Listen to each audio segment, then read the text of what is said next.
Hello, scumbags. We are back here again for the vote of no confidence. There is my cohort today with his creepy little hand gesture right there, saying hello to all you fans here.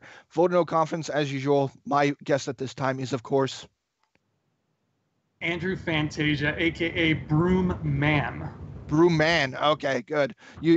Have you been cast for episode 9? Are you going to be Broom Man? I hope so. I should dress up as him. Just carry a broom with me to every Star Wars movie I go to from now on. Just send this video straight to JJ, and then he'll cast it in there. You said that with so much confidence. That was the awesome part. But so, yeah, we're continuing our series of Last Jedi, post-Last Jedi topics, and this is one that isn't exactly a Last Jedi topic, but it's just sprung from the Last Jedi, because it's specifically about the director of the Last Jedi. What topic do we have here today, Andrew? We have a topic that I didn't even know was a point of debate, to be honest, when James told me about it. But Rian Johnson, who is the writer-director of Last Jedi, has, of course, as we all know, been offered his own separate Star Wars trilogy that he will be making at some point in the future. And the topic we're going to be debating today is whether or not that trilogy should still be made. Mm-hmm. Yes. So, yeah, we have James's magical coin did flip for us, and the side that I landed on was the pessimistic side. So I'm saying no, it should not be made anymore. And Andrew, you of course have fallen on. Awesome. Yes, sir. Yes, sir. We want them trills.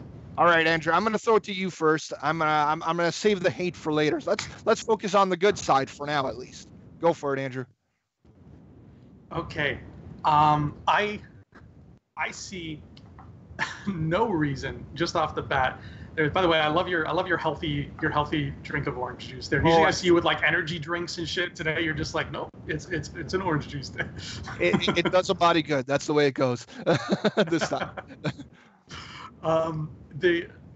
This trilogy, this announcement when it came out, I can't remember when it was, like November or something. It got me so flippin' excited for the future because up until that point, the other Star Wars films that we were being promised, it looked very cut and dry. It was like you're either getting a episodic saga or you're getting a standalone spinoff. Yay! But I love knowing now that these standalone stories could also be trilogies. They could also be sagas with possibly crawls and wipes and all kinds of fun traditional Star Wars tropes. Like they could be bigger than just a spinoff. And whether or not, like we still don't know to this day, whether these movies of Rian Johnson's would have a Star Wars story underneath it, or if they're just like a Rian Johnson story. We have no idea. Like the titling is going to be hilarious. We don't even know if they're going to be able to call it Star Wars or not. So the first reason, just off the top of my head, why I'm so pumped for this trilogy is A, that it's a trilogy, and B, that it's so anything goes. Like it's such a mystery, and I just can't wait just to see all the little nitty gritty things. Like, what's the title going to be? Will it have a crawl? Will it have X, Y, Z? Will we see like Doug Chang doing the art for it, or like how different, how new is it going to come at us? So that's my first and foremost reason why I'm excited as hell and why I want to see these things be real and in front of me. Right. So this is the interesting thing about this topic is that really this news was announced like a month before Last Jedi came out or something like that, like they roughly when they announced it. And at that time there was no real negative. It, in fact, just made people more excited for Last Jedi in terms of seeing what this movie was, because it's like, wow, Kathleen Kennedy and Lucasfilm just have so much confidence in this movie that should be made. Now that we're living in a post Last Jedi world, now that we're living in a world where I do still think most of the audience does really like the film and that they do really like it. There's also that side that, I don't know, if I was to characterize it, I'd say maybe a third of the audience really don't like this film, it seems like. And yeah, we're living in this post-Jedi world, and the fact that people are so negative about it. There's a lot of people that don't like it, but there's also a lot of people that hate this movie, that just dislike it so much to that extent that maybe this after this movie, the way you get those fans back is not by doing a film trilogy with Rian Johnson. It's about maybe just giving him one of the films and then just branching off in whatever way, because there's a lot of people that are upset about this movie, and Rian Johnson's director of this movie. He wrote the script. There's a lot of reasons as a result of that people might not be on board for this movie. So I don't know if they want to do one movie based off of this trilogy. Maybe that's the way it would work. It would go from a trilogy to one movie.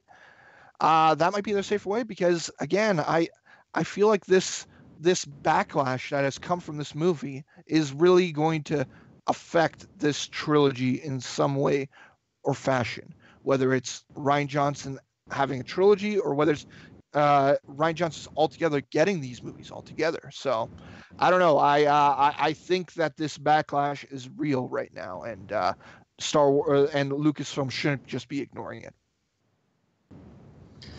Well, here's the thing. I think that this is the amount of divisiveness going on with fans in regards to Last Jedi, I think really is to this trilogy's benefit.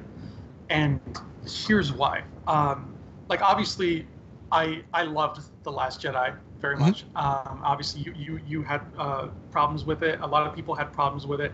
And everybody who has had problems with it, I get it, baby. I understand. This is a out of left field movie. It is. I totally understand if people, if it didn't rub them the right way.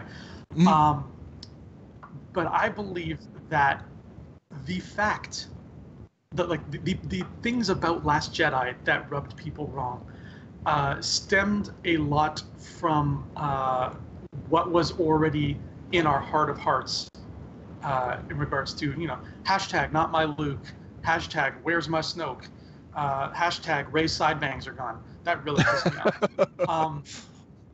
That one was trending worldwide the other day. I saw that. It was, though. You're welcome. You're welcome. There's so much about Last Jedi that upset people because there's so much about that story that is ingrained in our souls and in our minds and our bodies right now. If the star of this trilogy is a character named Joe Schmo Smith, there is no spot in my heart or my mind or my soul right now for Joe Schmo Smith. So whatever Rian Johnson does with Joe Schmo Smith, I'm not going to be like hashtag not my Joe, because I literally do not have a Joe. It could be anything. What Rian gave us was different. Yeah. So, but that's because we've had 40 years of the same thing. If Rian has this opportunity to take that paintbrush, that very different paintbrush, and apply it to a canvas that is completely a blank slate, that I think Last Jedi haters, I think they'll be more forgiving of him. There will be more leeway at that point for them to say, you know what, Rian, you're not touching stuff from my childhood at this point. You're doing your own thing, and maybe now I can get on board with that. I like this Joe Schmo Smith guy. Let's see where episode 2 and 3 of his story take us, because I want to know if he gets together with that alien chick who's been giving him glances at that bar. I want to know if he fights that not Sith Lord who's been terror. Like it'll really it's a whole other toy box. Rian Johnson threw a toy into a toy box that we have owned for a long time, and maybe that toy was a Care Bear, and all we had in the box beforehand was a bunch of G.I. Joes, and we're like, well, this thing doesn't, one of these things is not like the other. So what if he just opens up a whole new toy box and just fills it full of Care Bears? We're gonna want to, we're more in tune with the Care Bear countdown at that point. So I think this trilogy is going to push that forward. It's going to get us out of our comfort zone, and he, I think, is the man. He has proven he is the man who can do that better than anybody else at this point. Yeah, it'd be interesting to see a Lionheart in a Star Wars movie. That'd be that'd be a heck of a take. But anyway, just the fact about the way he told the story. Are we gonna get this new Star Wars movie, and are we gonna get the space battles? The space chases. Just like this, is that what we're going to get in this movie? Are we going to get these, these characters that Rian Johnson seems to be invested in some characters and then not invested in other characters. Like, what is he going to do with it? So that's the real question mark about this. But again, I had to go back to this backlash, about this movie, like the fact that it's bothering people to that extent, and you get certain things that should be exciting about a Star Wars movie, and he just makes them a little bit less exciting. And I think what this argument really comes upon is, what is this movie going to be? Is it literally going to be just nothing connected to it at all, or is it going to be Old Republic? Because then, if it's Old Republic, then you're going to suddenly get people comparing it to the Old Republic that we already got, and we know how Rian Johnson likes to mess with fan expectations and certain things like that, and just mess with characters. So, what's that going to be like? Like, again, and then if it's absolutely nothing, then suddenly now we have to. If it's nothing, like a completely blank slate, then now you got to convince people to go and see this movie. And how are you going to do that in that case? Because again, you have the fact that if he's going to go into Star Wars lore and some type of part of Star Wars lore that maybe that's not explored as much, then you still got that in comparison that he's going to have to compare it to, and for his movie. And if you don't go into Star Wars lore at all and you just go blank canvas, like I said before, then who's going to go see this movie? You got to now convince people, because Looper is a blank canvas movie, but if you're making a $200 million version of Looper and people don't go see it, then that's a big problem for Lucasfilm as well. So. Right. Yeah. It's the money talks, and I think the what has put my mind at ease in regards to financing is how quickly Disney was to say, Rian, here, make a thing, like, go, like, you have our blessing, go. The faith was there, and I think they understood that what Rian was doing was, yes, different, but probably going to be good for the brand in the long run. And I go back to what I said a few episodes ago on the main show, was now we're blessed with this wonderful sort of box of chocolates when it comes to new Star Wars things coming out. And what I mean by box of chocolates is we have 3 time periods. We have the original trilogy, Galactic Empire, Civil War time period. We have this new First Order Resistance time period, and we have the Clone Wars prequel time period. Every new thing that gets announced now could fall into one of those 3 periods, because they are very aesthetically different periods. And if you want to add Old Republic in there, even though it's not a thing yet officially, that makes it 4, baby. That's 4. So Rian could set this, theoretically, this trilogy, in any of those 4 time periods. And that, to me, is like a wonderful box of chocolates, because it's like, okay, wow, this movie's going to have elements of this in it now. This movie, it's set in this era, so there's a good chance we'll see Coruscant because it's set in that era, or it's set in this area. So, hey, we might see Rey pop up for like 2 seconds. All these little things like that. But the familiarity is always going to obviously take a back seat to the story he's trying to tell. But the backdrop, how the galaxy works, is what's going to be important, and whatever time period we're in is going to dictate that. So that, to me, is very fun, because we are finally getting in this what we have been promised since these spin-offs have been announced, is that it's a big galaxy and we're going to start shedding light on different corners of it. But I look at it as being akin to a house. Everybody has like a family member who has that one big house, and like at all the family functions and holidays, we always go to that person's house and we spend time there. And every once in a while you start walking around that house and you explore it, and you're like, oh, I didn't know this room was here. What's in here? And you might find like an old storage room full of like stuff, and nobody's gone in there for years. Mm-hmm. That room is going to be new and exciting, because you don't know what's in there, and that you might uncover treasures in there you never dreamed of, but it's still part of the same house. And when you look at it afterwards from afar as part of this bigger tapestry, you're like, wow, this is a freaking amazing house. There's so many little secrets to be found all over this house. I'm glad I explored. So I want Rian to give me that. And from what I saw in The Last Jedi, and I know that, I can't speak for everybody because a lot of people did not see this, but from what I saw in The Last Jedi was that, we have yet to even begin crawling through this house. Yeah, well, yeah, the thing with Star Wars in general is that Star Wars in general just is that house, I feel like. Just with stuff like, you got the main rooms can be more or less these 9 movies or 10 movies if you want to count Clone Wars as well. Those are the main floors of the house or main rooms in the house. And then you got all these little side rooms, which I'd like to say are like, you got the Star Wars Rebels room right there. You got the Star Wars Clone Wars room. You got the books room, like that has all the books. That could almost be like multiple rooms that are connected to each other, have their own little doors that you just go through, and those are. But just with what he's done so far, and with the risk that he could take about what story he will tell, I feel like what this trilogy, this Rian Johnson trilogy, could be, or could who knows what room that will be. It could be the outhouse for all we know.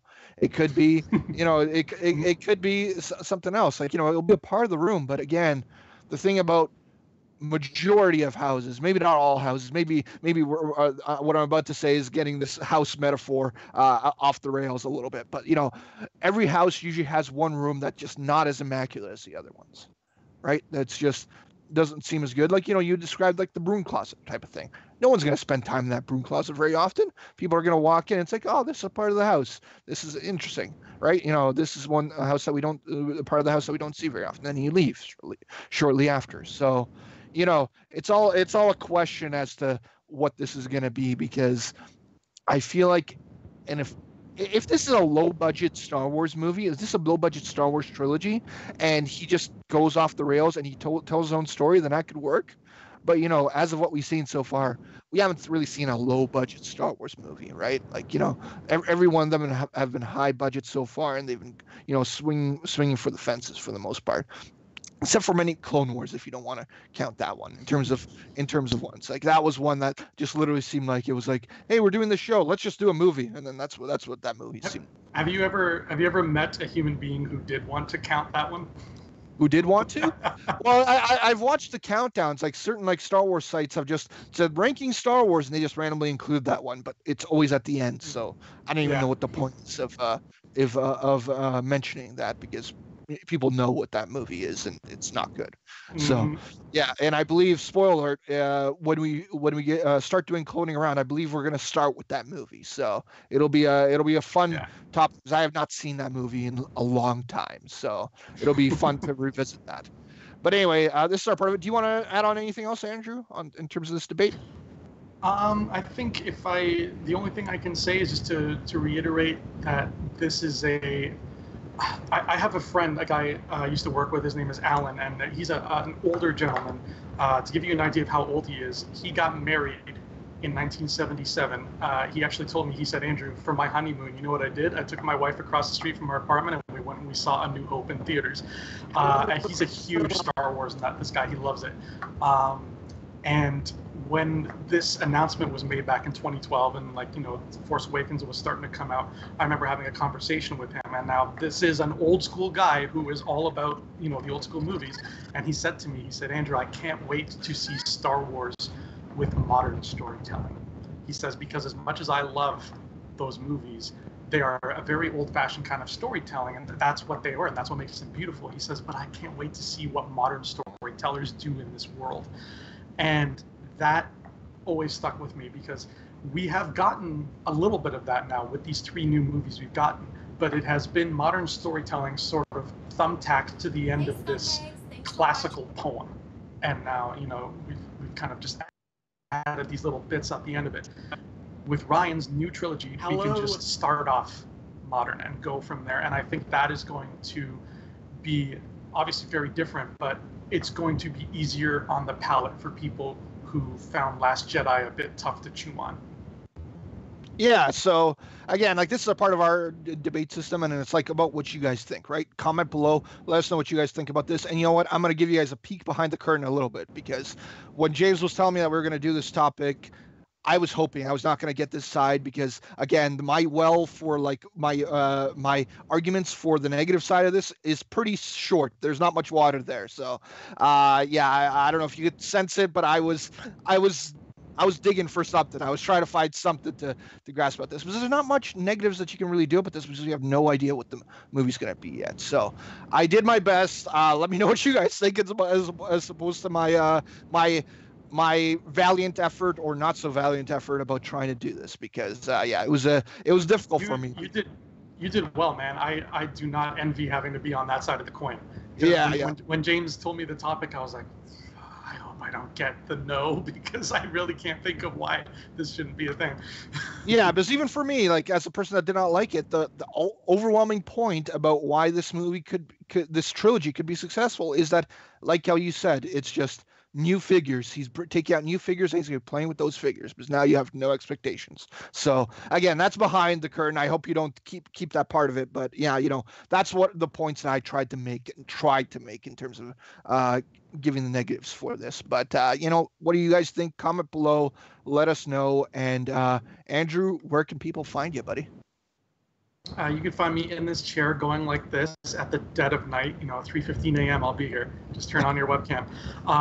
But other than that, when I'm not being terrifying, you can find me on Facebook at Andrew Fantasia, and you can find me on YouTube. I have my own channel called Andrew Fantasia, and I have a show called Thumb Together where I review movies because YouTube is dangerously short of those. I haven't made a new one in a while. I've been away for a wedding abroad overseas, but I will get back into the swing of things. I think my next episode is going to be about Will Smith's Bright, so you can check that out once it's up. Yeah, I haven't watched that movie yet, but yeah, check out his channel. I perused through it a little bit. He does a good job over there, Andrew. So check it on out. You can see him talk about movies and stuff like that. And with all the movies that will be coming out this year, this will be an exciting year for movies, especially for anticipation. This is going to be a year. Yeah, this is going to be a year. So, yeah, as per usual for myself, you can find me at Robert E. McDonald on both Instagram and Twitter. And, yeah, download the Stardust app. I got all my reactions over there. I'm going to be starting actually, by this point, I will peek behind the curtain again. I will already have done my top 15 movies of the year. So that's a video that will be interesting. Spoiler alert, and I don't think this should be a surprise. Last Jedi is not on it. But regardless, yeah, check that out if you guys want to, or I just venomized you guys to not watch it because I told you that Last Jedi is not on it. But regardless, as per usual, this is Vote of No Confidence. Comment below, let us know what you think about this topic, and may the Force be with you always. Hey scumbags, thanks for watching. Don't forget to give us a thumbs up on our video. As always, please subscribe to our YouTube channel, Rebel Scum Podcast, for all the latest videos.